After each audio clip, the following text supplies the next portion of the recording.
Chiropractic, and welcome to yet another video in our series on stress. Now, in the last video, we discussed the dangers of focusing on a diagnosis or label. And it's certainly worth mentioning that a former Surgeon General in the US, now this is the person who used to be the most senior medic in the US.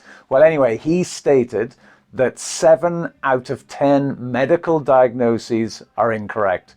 In other words, the very, very, very top medic stated that 70% of all medical diagnoses are wrong. Now, that's certainly food for thought, but in case you were wondering why I'm spending so much time on this idea and discussion of concepts, it's worth reminding ourselves that at least 90% of all illnesses and all diseases come from something other than toxins and trauma. In other words, as you hopefully know by now, the majority of sickness comes from your concepts and your emotions. So in this video, I wanted to discuss the idea of concepts from a slightly different vantage point. Now, as you know, there are certain universal laws, and one such law is the law of polarity.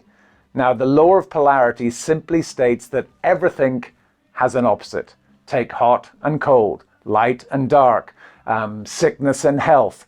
All of these things seem opposite, but they are in fact one and the same thing. They're just separated by varying degrees. They are simply two extremes of the same thing with many varying degrees between them.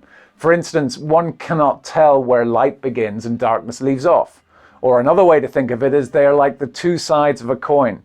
They are inextricably linked and one cannot exist without the other.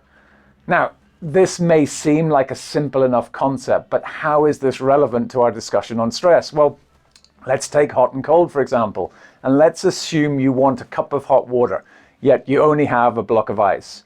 So what do? Do you try and change the ice by adding more ice or fighting the ice? No, that would be stupid.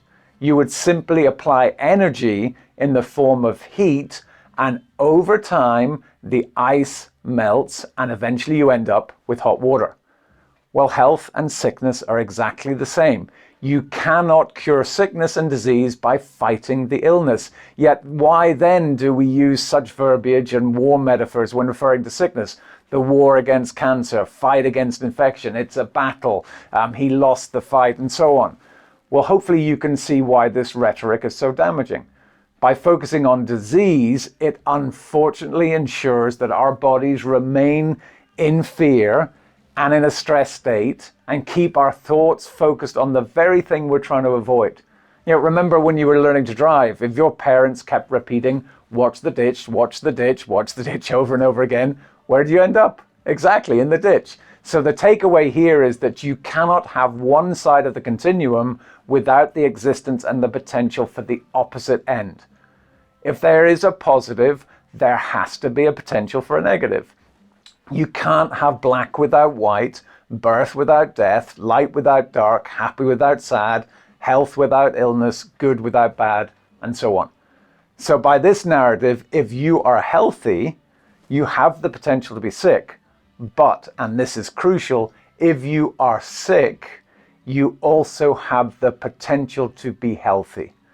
The law of polarity always gives us both extremes, and our mindset is what determines which extreme is delivered to our lives. And it's your choice to choose between the opposites. Remember, the human body is but a literal transcript of the mind. I hope that was of interest, and we'll see you next time. Bye-bye.